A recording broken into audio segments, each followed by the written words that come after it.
This is how I manage thousands of inboxes with Claude Opus 5. We built this with Claude Code. You can see in just this one workspace, there's 992 inboxes total and 176 active domains. This is just one of the workspaces of the many workspaces that we manage. We're averaging 2.3% reply rate across it, which is not too bad at scale. The goal of this video is just to show you like one, a software that you should build, or I'll probably let you test this out if you want. You can DM me if you're sending high volume cold email. So I have probably over 5,000, 10,000 emails a day. It'd be good to have something like this in place. And also just to show people who maybe haven't started cold email, what it should look like when you're sending higher volume. You need some more systems to be more organized and be able to still get good deliverability at higher volume. So I've sent millions of emails. We send tens of thousands of emails every single day. And so this is the tool that we use to manage it. So let's move over here. We have a dashboard. Oh, we can go back here that shows every single domain we're sending from. I don't want to show you too many of them. And then their respective reply rate. And then we can also see with and without auto replies. So there's a lot of auto replies right now. It's summertime. That's pretty common. We have domains that are flagged, so we can see the ones that are underperforming, and we can quarantine them, which pulls them out of sending and puts them back into the warm-up period for however long. Usually it's about 2 weeks, and we'll put them back into sending. And then we can also reserve a certain amount of inboxes. And so let's say we have these, and by the way, this is domains. So right now we're seeing all the domains. We can click on them and see all the inboxes under the domains. It takes a second. Here we are. So if we have a couple good domains, let's say we have 5 good domains right here, what we can do is, okay, actually, let's unselect the flagged ones. Here, let's clear it.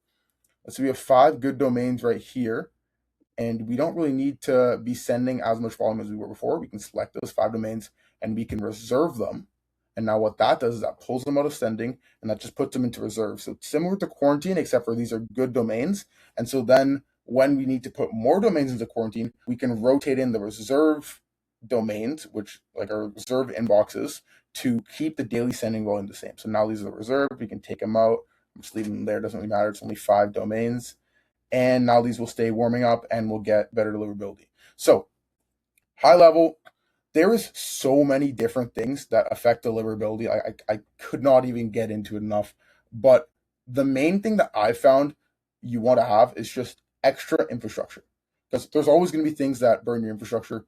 You're not going to have one set of infrastructure that never gets burned. Like that would be insanely difficult to do. It's a lot easier to just have extra infrastructure, put infrastructure back into warm when it's not performing. If it's really not performing or it's blacklisted, then just like stop sending from it and buy new infrastructure and just always have backups. So every time we're running cold email for a client or even for ourselves, we always get at least twice as much infrastructure as we need for the daily sending volume. So let's say we're sending 3K a day for a client, we'll get 6K a day of sending volume infrastructure. We'll send 3K a day, and then we'll use this software to have half of them in reserve, half of them sending, and then we'll rotate them. And then if there's inboxes that get flagged or have just like a relatively low reply rate compared to the other inboxes, then we can quarantine those, put in some of the reserve, and then order new inboxes, right? And so one of the main metrics we're looking at for deliverability is just reply rate. Because if we're sending the same campaigns for a while, we notice the reply rate steadily goes down, which usually happens if you're sending from the same infrastructure for a while, especially if you're sending higher volume, then we can tell it's probably something going on to deliverability. And so we might want to use some of our reserve infrastructure. So let's say we're sending for 2 or 4 weeks with some infrastructure, and we were averaging like a 3.5% reply rate. And then after 4 weeks, now we're averaging like a 3% reply rate. Okay, I'll give you that case first. If it went from 3.5 to 3, it's not a big enough difference. I'm not going to assume that's deliverability because there's so many other variables. But if all else is similar, if we're sending to the same market, similar scripts, a bit of iterations, and we went from a 3.5% reply rate down to like a 2% or a little less than the 2%, I'm going to assume that these inboxes, of course, are still good. They're still getting a 2% reply rate, but I'm going to assume that their deliverability is at least slightly worse. And so it can be helpful to just rotate in your old infrastructure and see a lot of the times that will bump up the reply rate back to what it was before and get, well, in that case, it's like around 40% better results. Like it's just good to be able to do that because yes, you can get results with 2% reply rate, but if you're at a 3.5%, then you go down to a 2%, and you can just switch in reserve infra, you're going to get way better results, right? Like 40% better. Um, or however much, right? Like almost double as good. So that's the first thing that we do, which is flagging, quarantining, and reserving infrastructure. Now I'll show you how we do our batch rotation, which is a kind of cool. And keep in mind this sync thing. We have like all our different dashboards. I can go check our different clients from here, similar small settings things, and syncing just like repulls the data because this is all pulled from an instantly API key. And so just pulls all the data. We can resync whenever, and we can see like time periods and all that. But this batch rotation thing is pretty nice.